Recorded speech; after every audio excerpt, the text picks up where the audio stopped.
Hey there, I'm Jennifer Thompson, and today we have a special treat for you. I will be doing an interview for Warwick's of La Jolla. Warwick's is one of the oldest bookstores in the nation, and it is fantastic. If you have a chance to go visit, I recommend it. In fact, buy all of their books. Every book they have is good, including this one. All right, let's listen.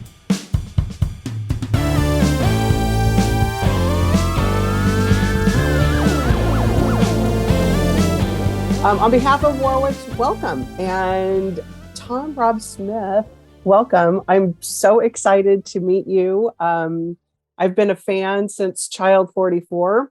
We'll talk about that later. As I was reading about that, I read that book on vacation on a beach. Not exactly a beach read. Just kind of beaches are great for reading. I've read all kinds of books on beaches. Beaches are amazing. Yeah, I don't think there's a one type of read for a beach. That's true. But this was one of those was just like, oh God, I love that book. So anyways, I love all your books, but that one just is like in my brain is just like, oh, so this is when Julie from Warwick's, the director of events here, gets to fangirl a little bit. So just saying. But I'm very awesome. Thank you. Thank you. Okay, so hosting me. This is a real honor to be with you. Well, we are very happy that you're here with us. So just for those of you that are joining us that might not know, Warwick's, we are located in La Jolla, San Diego, California. Been in business since 1896. Have hosted lots of authors. So, so it's a pleasure to have you with us, Tom. I think I've been in the store, by the way. Have you? Yeah, because when I went to La Jolla to research the Versace story. Okay. Oh, yeah. Okay. So I was in there. Yeah. So I know La Jolla. It's stunning. A really beautiful place. Amazing. It's not too shabby. Definitely. So if you are in the San Diego area, we'd love for you to stop by and pick up Tom's book. If you're not, I'm going to be talking with you in the comment section of Facebook and the chat section of the webinar and put the link in on how you can order it and have that book shipped to you. In the comment section of Facebook, and sorry, I had a hair going crazy. In the comment section of Facebook and in the chat of, and in the webinar, you're going to be able to ask some questions. Jennifer and Tom are going to talk for about 35-ish minutes, and then we'll bring in some questions from the audience. We always love the audience questions. So if you're on the webinar, down at the bottom, there's a Q&A button. Go ahead and click on that, and you can put your questions there. And if you're watching this on Facebook with us, go ahead and put them in the comment section and I'll feed those in. And if you're watching this later on YouTube, sorry, we're not live, but it's going to be a great conversation. So with that, let me introduce you. And Jennifer, you know what? I was hoping that I had your correct bio. So please forgive me if it's the wrong one. No, I was just going to say, just wing it. Yeah. It's the right one. Jennifer's been doing these events with us for so long. She's just such a wonderful partner of Warwick's, and we adore everything she does. So thank you again, Jennifer, for doing this with us. So Jennifer Thompson is a personal branding expert, digital marketing strategist, and publishing consultant. She is an author and speaker who delivers strategy-rich content and actionable tools that educate and empower authors. She co-founded Monkey See Media in 2004, an award-winning book cover and website design house. She is also a co-host of the Premise podcast, which this will be on later. So that was always fun to make sure that we get this on the podcast too. Co-founder of the San Diego Writers Festival and serves on the board of the San Diego Memoir Writers Association. With that, you two have a great conversation in about a half hour or so. All right. Thank you, Julie. Welcome, Tom. How are you? I'm great. How are you? I'm very good. What time is it there? It is 7 p.m. in New York. Okay. You're in New York. I didn't know where you were. I should have asked that question first, but I see the city lights outside your window. That's not a poster. That's real. Yeah. But it's not like the night show. So Tom Rob Smith is an award-winning novelist and screenwriter, creator of the international best-selling Child 44 trilogy, voted one of the top 100 thrillers of all time. The TV shows he's written have won Emmys and Golden Globes. He loves stories in all their forms and encourages readers and aspiring writers to reach out on social media. And we'll ask you to give us your social media handles at the end as well and invite people. So thank you for being here. This is an honor. Thank you for having me. So I would like you to tell our listeners what this book is about. So give us a little summary of the book. Yeah. Coal people starts with the largest mass migration of the human population ever. And that kind of, the origins for that was I was always really interested in the historical examples of people being forced to move from their home. And I was looking Mm, to do that story, but rather than digging into it as a piece of historical fiction, trying to make everyone part of that migration, everyone forced to leave their home at the same time. And often what happened in those examples, and you can think of examples from pretty much every continent, and with this is that you're given the worst piece of land. And obviously the worst piece of land or the most inhospitable piece of land on this planet is Antarctica. So it's like suddenly that's all we've got. The whole world, all of the society structures, possessions, all suddenly mean nothing. You've got 30 days to get to this piece of land, this, in a sense, this reservation, this human reservation, and the superior life form is given this order. And that's the sort of starting premise. And then this migration, this mass panicked 30-day migration happens. They arrive in Antarctica, obviously enormous losses along the way. And then once they arrive in Antarctica, the question is, how do you survive on the most inhospitable land on the planet? And obviously we think that's, that should be achievable because people live there now. But the way in which people live there now is during the summer, enormous amounts of resources are shipped down. So it's a restock as it is right now on the bases. But that is gone. There's no restocking. There's no going back to whichever part of the world you want something from. It's all you have is all you can bring with you and all it is there. And that's the story. It's like how human ingenuity can survive in those kind of, almost impossible conditions. right. One of my favorite parts of reading the book is when you're recreating, the things that make humanity great and the culture that we hold dear.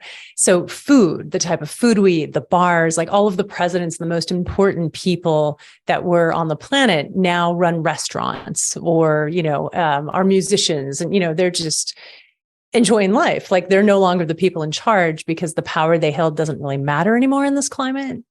And I just want to talk to you about how much fun you had creating the names of the food, the beer that you created and, fermented. Did you do any research or like, how did you come to those pieces of the story? Well, there are two bits of that. First of all, I'm really pleased that you said that there's a kind of celebration of human ingenuity in this book. In many ways, Definitely. it can easily be, and books and all stories are kind of put under different titles and dystopia is thrown around. But actually, there's a real sense of joy in how you can overcome the odds and how you see that this is the challenge and you rise to it on lots of different levels. And as you say, there was thinking about food production, how because you have In music. No, go ahead, sorry. No, I interrupted you, but in music, you brought music and you brought all the things that make us good as humans, I think. Well, I think that's, there's the kind of practical level that is also very fun. Like I really enjoyed looking at all the different foods and trying to reinvent diet. And then there was the side of, well, it's not just, what is surviving? Surviving isn't just about warmth on a, on a physical level, keeping warm. It's about warmth emotionally. And as you say, all of the things that are sometimes dismissed as secondary, like, culture, music, these things are seen as an indulgence. Actually, you realize how integral they are to the act of survival, and that survival has to be more than just a calorie count and body warmth. And so that, surfaces again, and that is sort of at the heart of what the book is about, or what it means to survive and what we survive for and who we survive for. So did you always know you were going to write science fiction? Because you're known for writing thrillers, right? You know what? When I look at the trajectory of my, writing career, there are a series of it's like me hitting different stories at different times, almost at random, that I had no control over which stories really caught my spirit. Like with Child 44, I was researching a project for a TV company. No, it was a small film company in London, and it involved researching serial killers. I had read, I'd read Silence of the Lambs, I'd read the really famous thrillers, but I wasn't like, I didn't read a lot of nonfiction true crime. And so for this, I said, okay, I need to go and buy all the, the true accounts of all the different, I need to understand the psychology of serial killers a little bit. And that's when I literally stumbled across the Chikatilo case and thought, this is a really extraordinary case. I'm really interested in this idea of justice. And so that's how that came about. That trilogy followed. The book after that, The Farm, was based on experience that happened to my family. My mother had a psychosis and believed that there was this conspiracy against her, and I had to decide whether it was real or not. So that was that story. I was sent the Cunanan book by the Ryan Murphy's team. I didn't really know much about Andrew Cunanan. I knew that he'd killed Versace, but I didn't know he'd killed all the people before. And that whole piece of history was unknown to me. So, and it feels to me like I'm moving through, and I don't know which stories I'm going to bump into or what's going to happen to me personally. I wrote a story called Mother, Father, Son for the BBC, which Richard Gere was in, which was really drawing on the fact that a close friend of mine had a stroke, and he was my age. So very early, and he had to learn how to speak again, how to walk again. And it was this extraordinarily emotional experience. But I became really interested in adult being put in that position where you're using those kids, bricks again to learn the letters, and what it was like to do that at the age of, 35 rather than 5. And so I don't know what stories I'm going to write. And then this one, I've always loved science fiction. Growing up, I loved the movies of Zemeckis and Spielberg. And I just thought, those kind of movies now are almost impossible to make. They're so expensive. But with a book, you can do whatever you want. There's no budget. The imagination is free to go wherever it wants, to spend as much as it wants. And it felt really like I should write the story that I would have loved to have written, as that was part of my love of storytelling as a child and growing up. And so that was part of the energy. And then it seemed to match with lockdown and, the desire during lockdown to read a certain type of book that, and we were speaking earlier about how there are all different kinds of books you can read on a beach, but that sense of escapism, books that take you to somewhere else and you can forget all about your troubles, all about the world that you're in right now, and just disappear into this new world and kind of get lost in it. And that was as you were writing this book, I'm just wondering, so I don't want to give anything away, but the humans are trying to figure out, how are we going to survive? We have to evolve faster than we're capable of evolving. So we have to do something about that. So now scientists are like, okay, let's do this. And that's a big piece of the book. Was that originally part of the plan as you were writing, or did that come about? Was that kind of organic? Because there's so many layers to this book. And I'm really curious about how those ideas came about. And also, did you find yourself having to stop and just do research? Tell us about the process of the journey of writing this book. Yeah, it's interesting that you honed in on that, because that's actually exactly what happened, which is it started with the premise that I outlined. And then when we got to the story got to Antarctica and I was looking at building the society, it just looked like you needed some, just a practice. Because what you try and do is immerse yourself in the difficulties. And once you're in those difficulties, it seemed like humanity was on a path of decline. It's very hard to really see how, because we're so ill-equipped for the cold. Our skin is so bad dealing with the cold. Our calorie needs are so enormous. Antarctica is so hostile to us. And genetic adaptation, evolution is just too slow. It's too slow to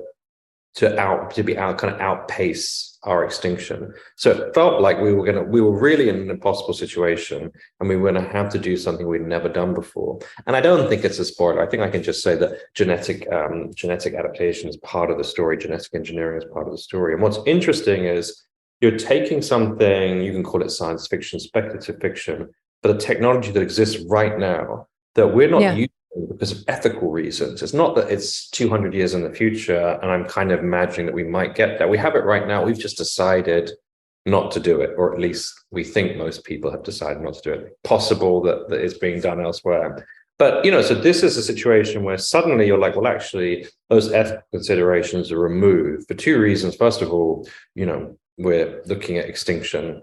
Second of all, we now know there's other forms of life in the universe, and therefore, do we think our own DNA is as special as I think we think it is right now? I think right now we have this real sense that it's untouchable, and that somehow, because we're the dominant species on this planet, that why would we tinker with it? I mean, we're tinkering with other animals, but we don't tinker with our own. And so at this point, like, well, we have no choice. It's almost like there's no choice. We need to be better at dealing with the cold. But I think, that did evolve out of looking at how impossible it was to survive down there. And that's what I kind of liked about the premise, is it put you in a situation where you were in the corner and you had to figure out your way out. Right, right. I can see that. And I felt like I was on that journey with you completely. It felt incredibly organic. But I have a question, taking us out of that side of it. Are you a romantic? Let me not try to ask questions back. It's not my job. But just as a way of answering, I would ask, does it seem like that from the writing? Absolutely.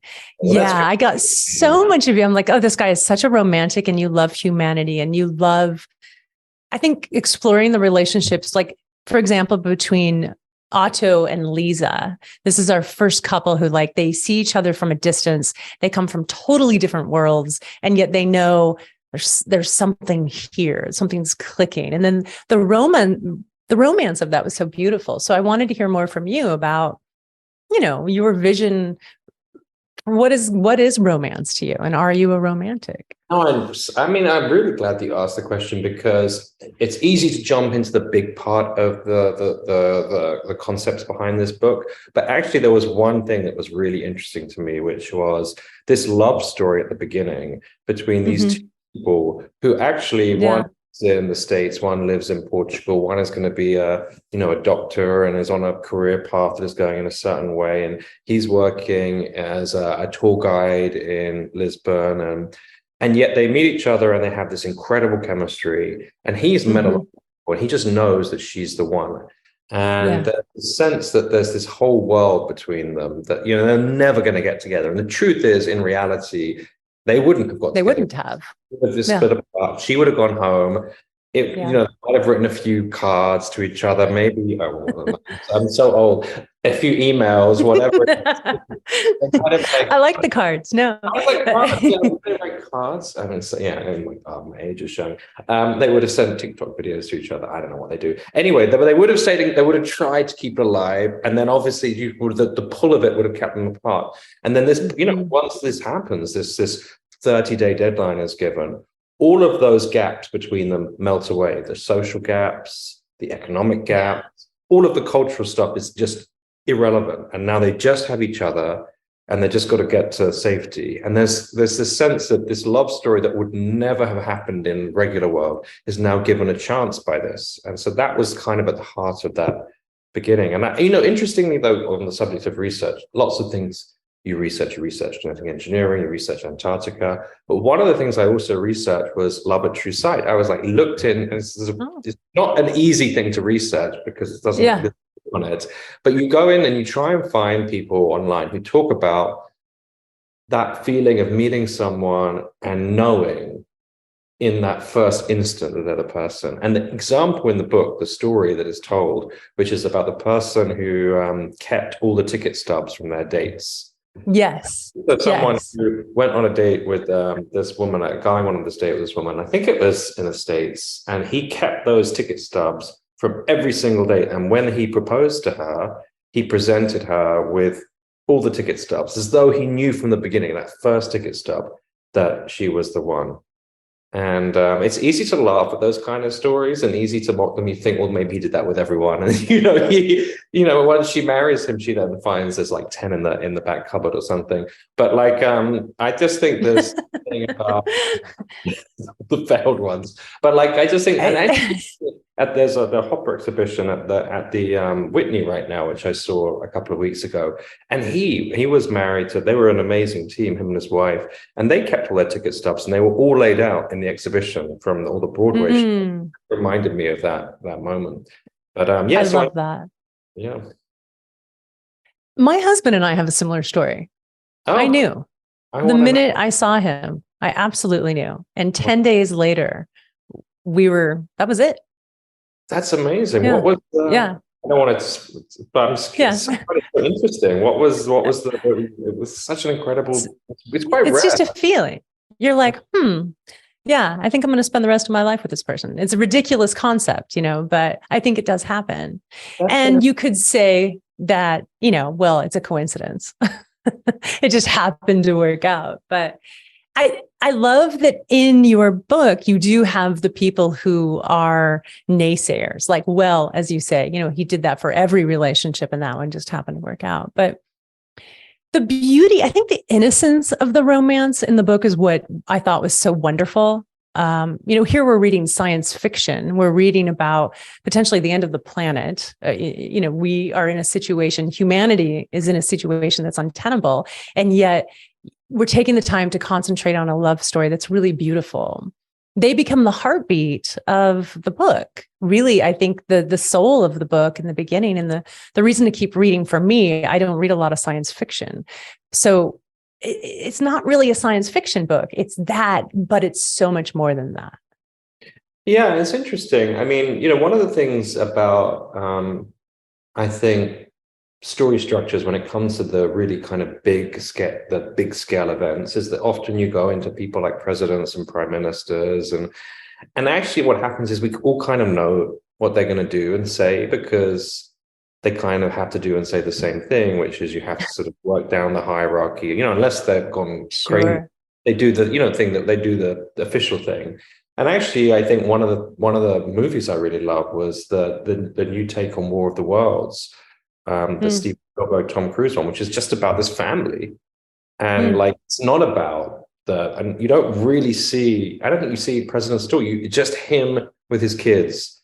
And to me, I found it completely compelling in a way, because I wasn't sure what was going to happen. It was all about their dynamic thrown into this impossible situation. And I think there's something of that here, which is it's about, people caught up in this enormous situation, and how it would alter love stories, how it would alter family dynamics, and those things following through.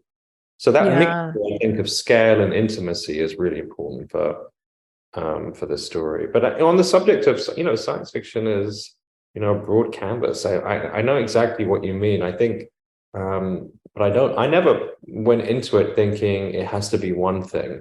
But it's so so many people say to me, "Oh, I don't read it, or I expect it to be something like this," or so I'm always interested in the expectations around conventions and genres. And I'm sure that's, to go back to your other question, why did I do it? I'm sure that's part of it.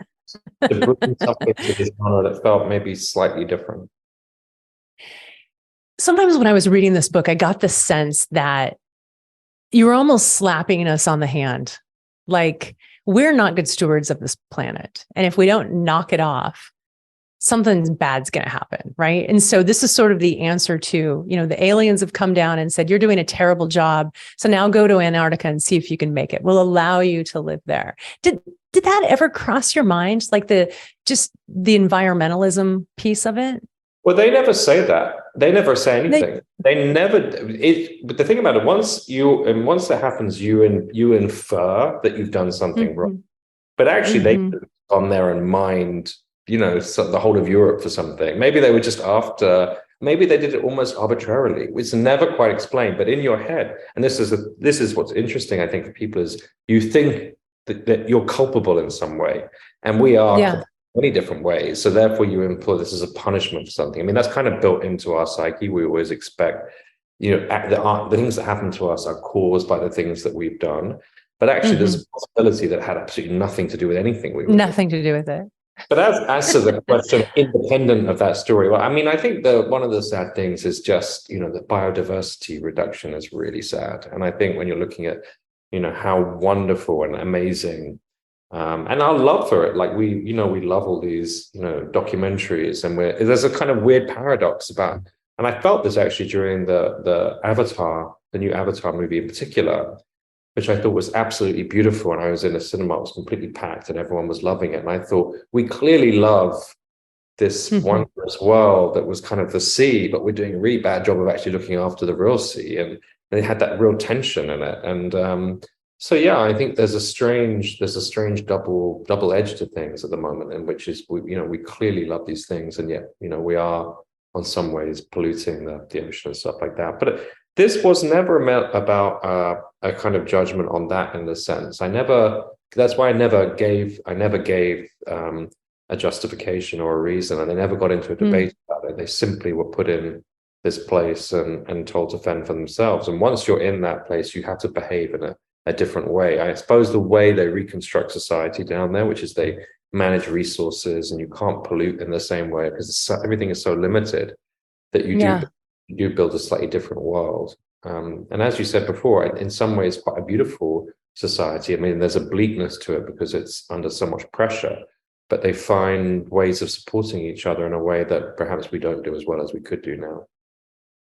Well, and we have, certain villages. There's 3 villages that are on the peninsula, and then there's McMurdo Station. I think I have that right. McMurdo, yeah. And one of them is Hopetown. And the whole idea of Hopetown is that I sort of see them as the hippies of the time. What mattered to them, they thought, we're going to survive if we have love, if we have music, if we, embrace the beauty of humanity and get back to the basics of loving each other and taking care of each other. And I thought that was really a nice reminder, actually. Yeah, I mean, the basic mentality is so inhospitable. There's really just one stretch, that peninsula that comes up that has slightly more temperate conditions comparatively to the main body. And McMurdo is on the other side, which is the main, it's predominantly an American base, and it's the most kind of sophisticated base. And that's where all of the technology and all of the government, the previous government's cluster. So you have this kind of split between people. You have a very kind of, there's one town which is kind of very faith driven, another one that feels more kind of about industry and building. And then, as you say, there's kind of a hippie creative. There's that kind of divide as important as each other. And McMurdo is about technology, engineering. That's where the pioneering aspect comes from. And so they kind of separate way. But I find each of them very interesting. Yeah, absolutely. All right. Now I have a question. Who is your favorite character in this book? Your favorite to write? Well, okay. I love all of my characters equally. Of course you do. So I love all of them, but I think that the kind of Can I guess? Yes. Echo? I think Echo I love. Echo and Yotam are my 2. Yotam. They're both outsiders. And I'm a little bit like an outsider. And Echo, for people who haven't had a chance to read it yet, is the child of... No. Don't give anything away. You don't need to tell him. Okay. Let's let him read it. Yeah, okay. I'm not going to... Super. So yeah, but Echo... Okay, say this. Echo and Yotam are both outsiders in their different ways. So their energy to me is really interesting. They're trying to figure out very much how to be part of something. They're not outsiders in a kind of rebellious streak. They have a sense of feeling different. And so they're trying to figure out how to be part of this new society in their different ways. And I found writing both of them very close. And Yotam, I mean, he's going through, even though it's seemingly the end of the world and be who you're going to be, he's still holding back on the fact that he's gay and not embracing who he really is. And he's still sort of struggling with this inner battle. And that's so human. And I wondered if some of him was you, because we do put parts of ourselves into a book and into our characters. And did you experience that same inner battle that Yotam was experiencing? Yeah, I definitely did. I mean, it was interesting. I did a podcast and they asked me to make a decision about in my life, what would I change? Like if I was to go back into my past and a turning point turn. And the thing that I did was to go back and was to come out earlier. Like I came out when I was 22, 23, which isn't that late. Unless you talk to my Swedish relatives who are like, oh, it's so late. But anyway, I think the world has changed. Anyway, I guess it was about average or something. But in terms of, anguish and difficulties. Coming out at the point at which I went to university college would have been a much better time.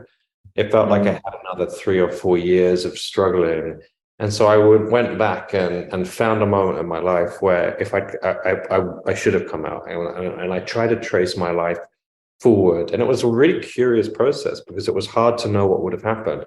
But so that's a very long-winded way of saying, yes, that kind of anguish and trying to work out, coming to terms with yourself is at the heart of Yotam. And certainly I felt a lot of that growing up. Yeah. I mean, I think it's really interesting how much of myself is in this book. I think it seems like a big epic canvas with a huge concept. But to me, the Yotam story is one of the most personal that I've written. And at the heart of it, Yotam and Eka, I just feel very, as I said, very close to them. And I feel there's a lot of myself there. You once said in an interview that writing helps you know and understand yourself better. Did anything come out of writing this book that helped you know and understand yourself better? Yeah, I think it was, it was strange. It was like, I'm trying to think how to put it. It came at a really pivotal point in my life in many ways. It was like my life was, I was going in a certain direction, and maybe there was an element of feeling almost comfortable. And I thought, this isn't right. I need to upend it. And so this is about things being upended and trying to reinvent myself. And I was going through exactly the same process when I was writing it. Wow. So now I've learned how to make, kelp soup. So, Do you remember some of the foods that are, we've got kelp soup, we had some fermented alcohols, and I started to think, I want to try that. Yeah, they sound pretty good. I think I think my agent's like, we should bring out an Antarctica cookbook. I mean, all the recipes are super healthy. That's for sure. Oh, I would think so. Yeah. There's no sugar. Yeah, very low. There's no sugar. Exactly. Super. It's keto. High, because kelp grows really quickly. So all the stuff I found was really good for you. And I had to sort of look it up. And actually, pretty much you can find the nutritional, obviously lived in LA, you find the nutritional value of anything, in terms of, and I found kelp in Whole Foods the other day. I have some in my fridge right now. I have a lot of kelp in my not just my fridge, but in my cupboard that we cook with. Well, you can see what we would do. We'd be kelp farmers if we were in Antarctica. That's let's be kelp farmers. I think that sounds like a great idea. At least we wouldn't be useless. At least we'd okay, we're the kelp people. Are you familiar with Noma, the restaurant and cookbook? I've never eaten there. I just heard it was closing though. Is that right? Is that they're going to just make food? Yeah. I'm not I think they're shifting to just making food. So they're not going to have to run their restaurant. The one in Copenhagen, you mean? Yeah, exactly. Well, it's on my bucket list, so that's very bad news for me. Well, I think you have like a month to get there. So you have like a version of cold pizza. I think that you have about, if they're going to close, I think in the summer or something. So it's on your bucket list. Did you try any of the recipes that you put in the book? I'm vegetarian, so I didn't eat any seal. I don't even know if you can eat seal. I think maybe not. I don't. I'm trying to think. Kelp is the only thing I tried, I think, which is pretty easy to get. The algae stuff. Well, spirulina is a form of algae. Wow, we're getting hyper healthy now, aren't we? And it's pretty. I have spirulina, but I never love the taste, but I mix it in with things. So I have tried to figure it out. Like I think I'd struggle a little bit with the meats. I don't think I'd ever be able to do that. And that's not out of some kind of environmental, although it's useful environmentally, but I just never liked them, particularly. I never did. Reading the parts about the blubber for both fire for lanterns and that part, I was like, I think I might draw the line there. Getting. Yeah, I don't know. It's amazing soap, but yeah. That's true. I want to take it back to your writing career. You mentioned earlier in the green room, for those of us who were there, that you're dyslexic. And I find it beautiful that you are such a successful, I mean, you're a screenwriter and you've written many novels, and yet you're dyslexic. Can you talk to us about the desire to become a writer and working through that disability? I never saw it like that. I mean, I remember I was at school. I mean, I just did a talk in my school, and it's interesting going back there. But I had a history essay or a geography essay marked when I was 12 or 13, and it was covered in red. And I was really lucky. I had great teachers, and they were just like, "Listen, your writing is atrocious, but there's great stuff in there." And they would point out that some of the words were written the wrong way. It wasn't just a spelling mistake. It was like I almost struggled with how words could be arranged. And that spoke to them as being a form of dyslexia, and I just had to work really, really hard at trying to work out the kind of the way in which words worked. It didn't come naturally to me at all. And actually, even as a writer, I'm a rewriter, really. Like, I really struggle with that first draft. I really find it hard to put it down. I find each paragraph, the shaping of them really, really tricky. I go over it many, many times. So, I'll finish a chapter, go over it, and then move on to the next. And then I'll finish a section and go, so there's a real sense of, and sometimes I'll come back and look at a phrase and think that makes perfect sense to me. And someone else will read it and just point out that there's this error sitting in it that I haven't identified. And that's because in your head, you just auto-correct around. You just don't. One of the things I do now is I try to I'll print it out, or I'll, so when it comes back for the copy editing, you see it as text, and that helps with seeing it so my brain doesn't just automatically flow over the words. So the actual writing as a process has always been challenging. But as I said before, my mum is Swedish, and she always used English in a slightly different way because it was a second language for her. And so she would alter phrases, kind of cliched phrases would be turned and inverted slightly. And actually they became much more interesting and much more provocative in some ways when they were made slightly different. And you hear that, if you listen to, for example, a German ambassador at the UN, they'll use a word differently. And it catches your ear, and you're like, wow, I've never heard that word used like that before. And so, you become conscious of language in that way. So in some ways, I think it helped. The difficulty of it actually made me much more engaged with words. And I don't see it as a problem in that sense. It was obviously a problem as a kid because I was getting these terrible grades. But I had to, it just, in the end, turned into a real advantage, I think, and a real love for language. Well, clearly you must be just the storytelling part of you is much stronger, because a lot of kids would get discouraged and think this is too hard, but it doesn't sound like you ever felt that way. You just either just forged ahead, like, I'm doing this anyway and I don't care, or you liked the challenge to overcome and conquer that. Right, to identify the story, because I did struggle with languages because they were separated from story. And now I'm actually learning languages. I'm picking up my Swedish much more. And whenever I speak to my mom on the phone, I speak to her in Swedish, and she, as much as possible, to try and get it going. And I realized that the problem I had at school was, I just found mistakes humiliating. So I just found them really excruciating. I had, that time. But also I think that because it's separated from actually speaking and actually using it, or at least because you're trying to learn it in terms of verb tables, I wasn't putting it together in a way that excited me. And, now, for example, I'm learning Spanish, and I'll message my Spanish friends. And that is really fun because it's like a message. You're trying to communicate something. You're not trying to just learn a list of vocabulary. And that, to me, has helped a lot in making it make sense. So in some ways, you're right. I think the reason I wasn't discouraged is I was always thinking, well, I've got this story I want to tell, and I have to get it down. I have to, fix these words. So you're right. I think that was the engine behind not being discouraged. And as I said before, I was very lucky. I had great teachers, and no one ever said, you're an idiot, don't bother. Yeah, that makes such a huge difference. And for people out there who want to be storytellers, who might be dyslexic, this is a very awesome, encouraging story.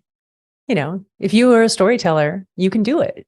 Yeah, I agree with that. It is really challenging. I don't want to belittle it. And, I'm sure there are people with far worse difficulties with dyslexia that didn't have the resources and the teachers. So it is really challenging for sure. But I agree, like there's absolutely no reason why it shouldn't stop you doing path as a storyteller or whatever your desire is. I'm a believer that if you want something bad enough, you can accomplish that. It might not be easy, but don't give up. Definitely don't give up. And I hope you can accomplish it. I really do. I do believe that. I do think there are, you sometimes meet them. There are people out there who have faced such enormous difficulties, and you can see that the path was kind of there, but it was not made easy for them. So I have one more question. Julie's in the room. Welcome back, Julie. Hi. How is your mom? How is she doing? She's doing great, actually. She made an amazing recovery.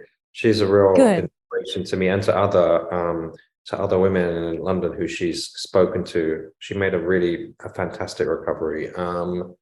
Yeah, she's a hero of mine. So I was good.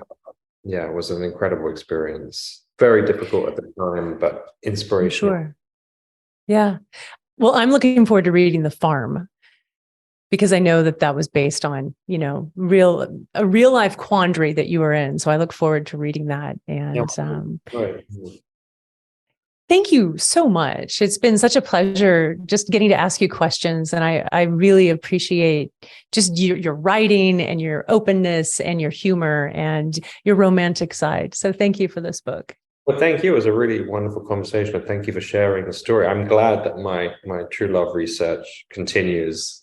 I feel vindicated in writing it. But you sound like so goofy it's a really hard thing to write. Like you just put the word. There are two things. Writing the word alien is really hard because as soon as you write it, everyone's going to think you're an idiot. But the second of all is like writing first, anything about love at first sight. You just think people think it's unreal. It's like it's you, and you've gone out there and you're like, I know people have experienced this. How do I put it down on a page and for it not to sound unreal? But yes.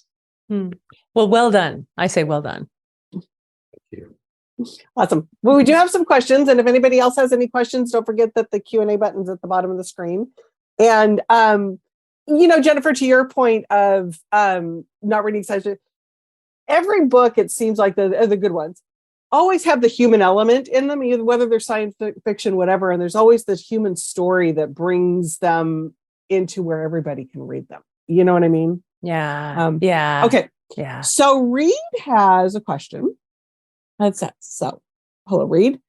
I enjoyed the short stories at the beginning of Cold People. Were you tempted to spend more time with or expand any of those particular stories? Well, they are for people that new or not aware of what's this being referenced. The book begins with these vignettes about Antarctica, and this isn't a spoiler in any way.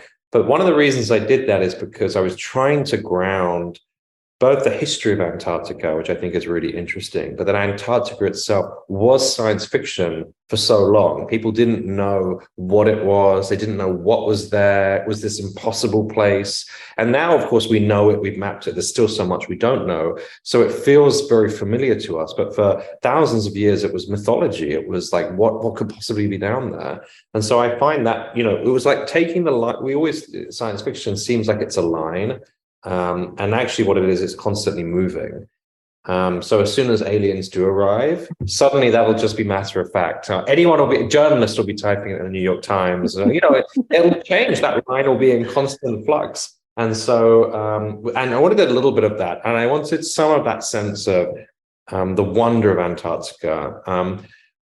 Could it have been more? I think there's something about them as vignettes that meant I didn't want the readers to get too caught up. I mean, it's interesting. At the beginning of a book, people are looking for signals. And if those vignettes go on for too long, you start thinking this is your point of view that you're going to follow. So they had to come quite short. And actually, interestingly, the question does touch on the fact that Doug, which is the third vignette, which is the closest, he's 1980s in McMurdo Station.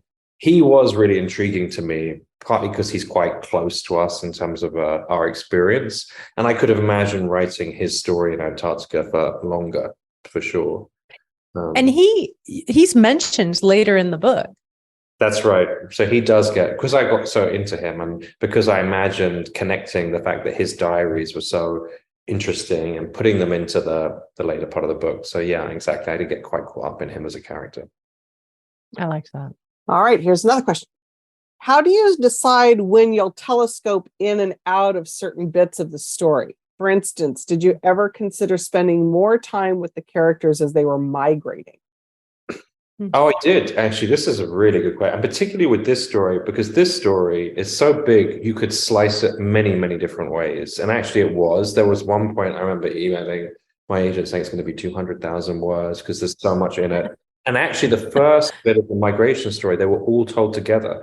So I had, I think I had 10 big migration stories. And this comes to the fact, again, when you're looking at them, and I found them all, because they're so interesting, you tell them from all different parts of the world. And actually now what's happened is they're kind of interspersed through the book, is that it was too long to get to the heart of the story.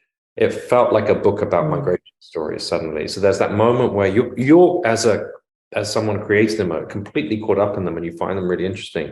And then when you stop it, as I said, I stop it, and then obviously you read through, you think, now the book is, you're signaling, and if the first 100 pages are all migration stories and multiple, you don't have a point of view, you still haven't got to the location. It's not that it's wrong, it's just the signals are different.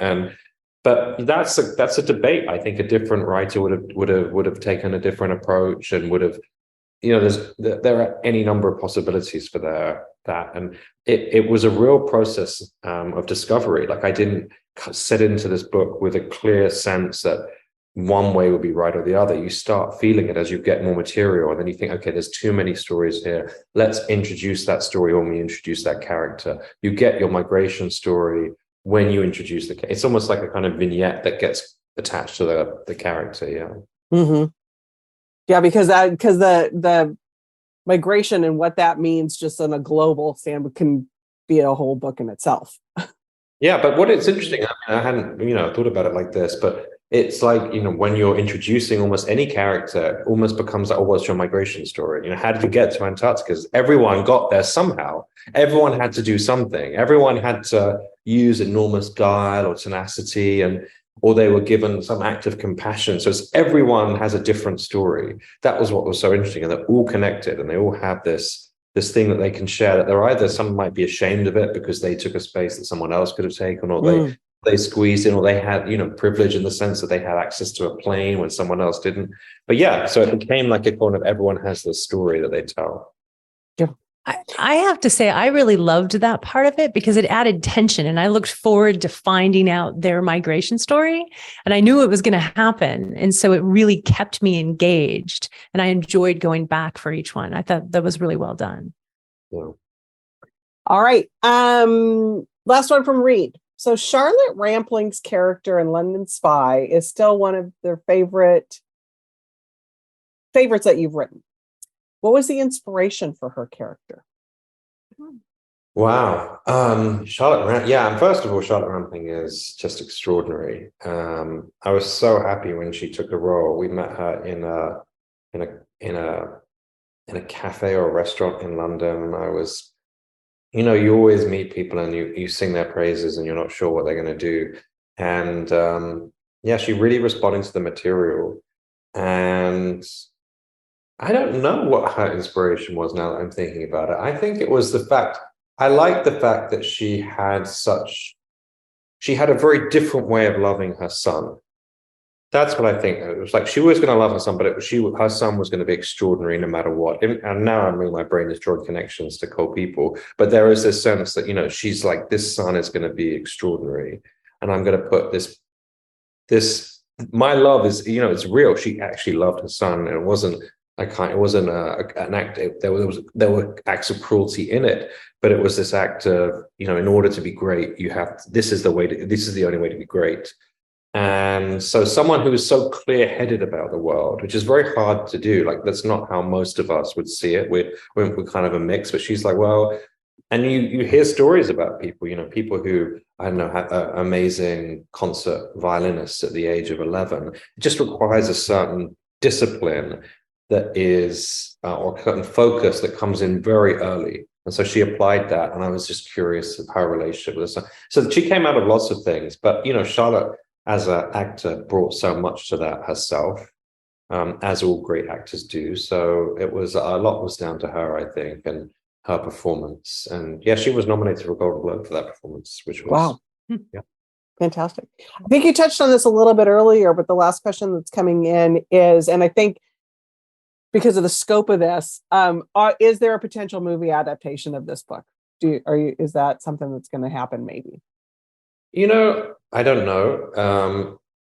I touched on this earlier, which is I wrote it because I didn't have to think about budget. I didn't have to think about anything, and I've just written a new show for Hulu, which comes out in May, which is about the FBI. So it's a thriller, and it comes out. It comes out in May, and it follows a class of FBI agents. And the budget for that was big, and that's all set in the States. And we had a bit that's in Montana, and we did digital snow. And I now know what digital snow costs, and it's really expensive. So I'm like, we didn't even have that much snow. So I was like, wow, these things are really pricey. It would require an enormous leap of faith from someone. So just looking at it in terms of the world we're in right now, it's going to be a hard one. Not exactly like you go on location at the Arctic. It's going to be hard to be on location there, I think. Someone told me they shoot most of that in Iceland. Iceland. That's the big location, for things. So maybe, I think as I get older, I become a little bit nervous about things not working in a way I was, I would never have dreamt when Child 44 was optioned and turned a movie at any point of going, well, if the movie doesn't turn out the way I want it, am I going to be upset or am I going to feel impacted in some ways? I was just like, this is so exciting. And I love going to Prague where it was shot and meeting the cast and seeing it filmed. And so my tendency is always to say yes to things, even if they might not work out. But now I'm slightly feeling like, I would, no one wants to see a bad version of something. It's painful. You want to see it. Yeah. Or it doesn't have to be made. Either make it good or don't make it. Precisely. And I think that a lot of authors that have had bad adaptations done are just so sad. The weird thing about it was I didn't write the script for Child 44, and I actually think the cast are amazing. I think the locations were beautiful. I think it was given a bit of an unfair ride by some of the critics because the accents weren't great. And it's true, the Russian accents were probably a bad decision, but it's kind of you get over it. Like it's not the end of the world. But I remember sitting at the premiere, and I hadn't been involved directly at all.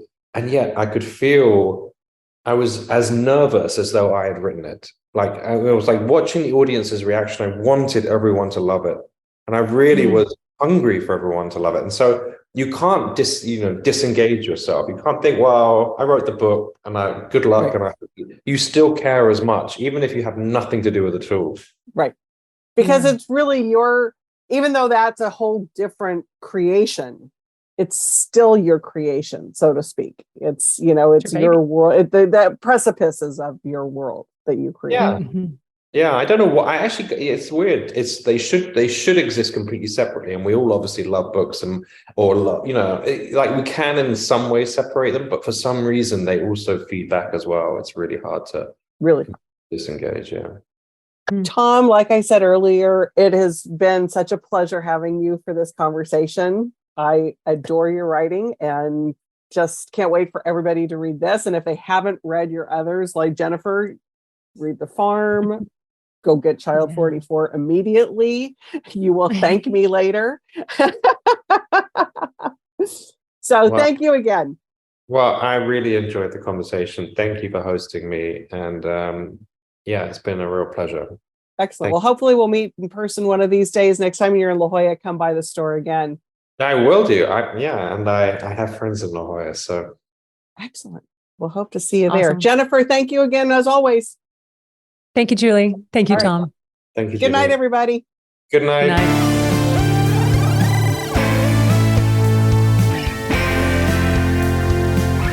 Thanks for listening to The Premise, the official podcast of the San Diego Writers Festival.